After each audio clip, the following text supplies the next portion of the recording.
Why would you decide to take the economy over the cliff and put the economy through the damage that's going to cause because you are unwilling to agree to a modest increase on rates for 2% of Americans?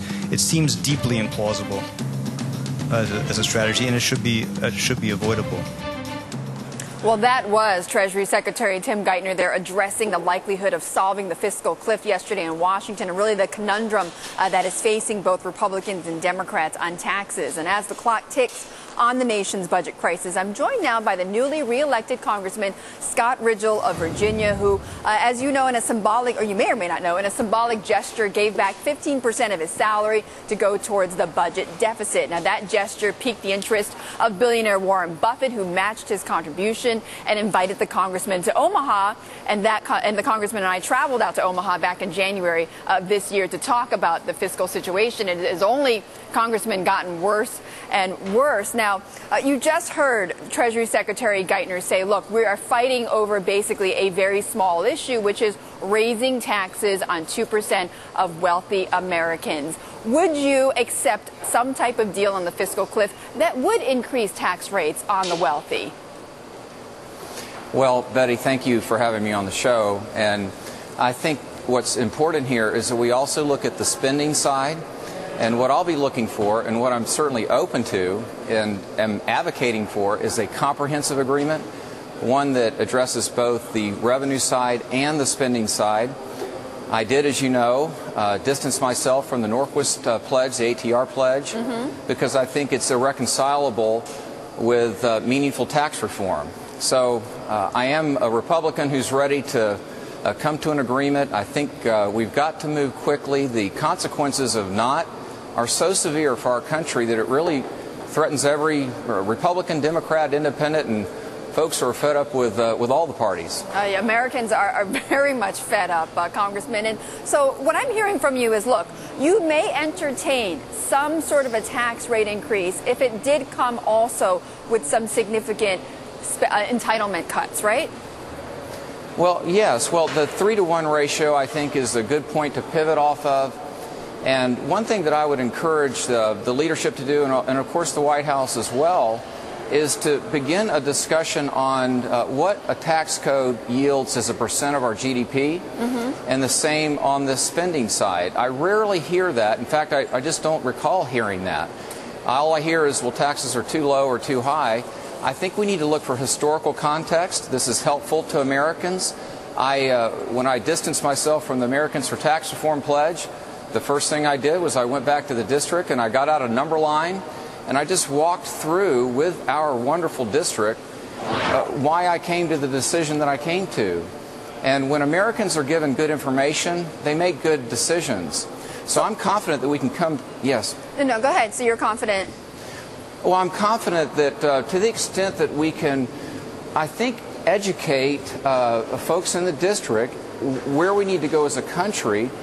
I have made it clear that I think this tax code, from a historic standpoint, is less than where we've been on our, well, we haven't been at this particular yield, which is 16.9% since 1959. Now, this is a mathematical reality.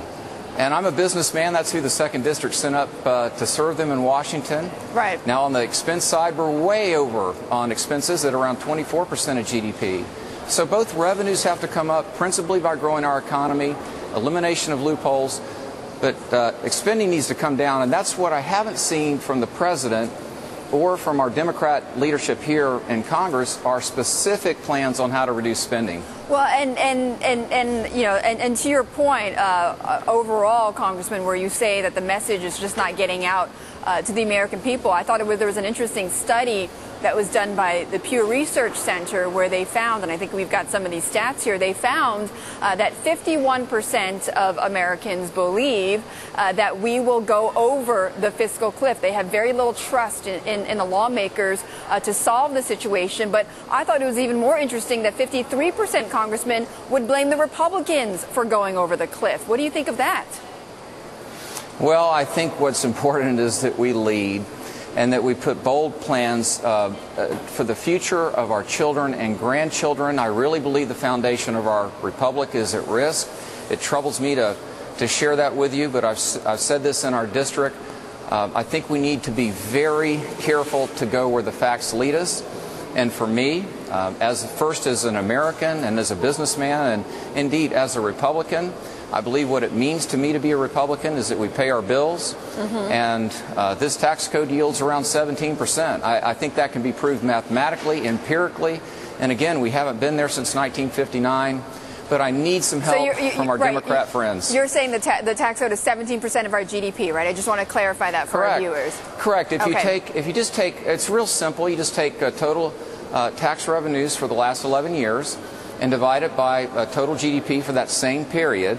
And I have the view and the belief, and I'm convinced of this, that represents an average. There were some really good times in those years. There were some times of severe really difficult economy like we are in now. Right. But overall, it yields around 17%. And again, our 50-year average is about 18.5%.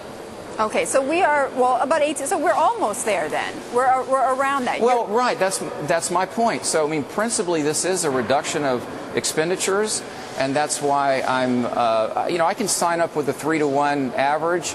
That ratio of reducing spending to revenue going up.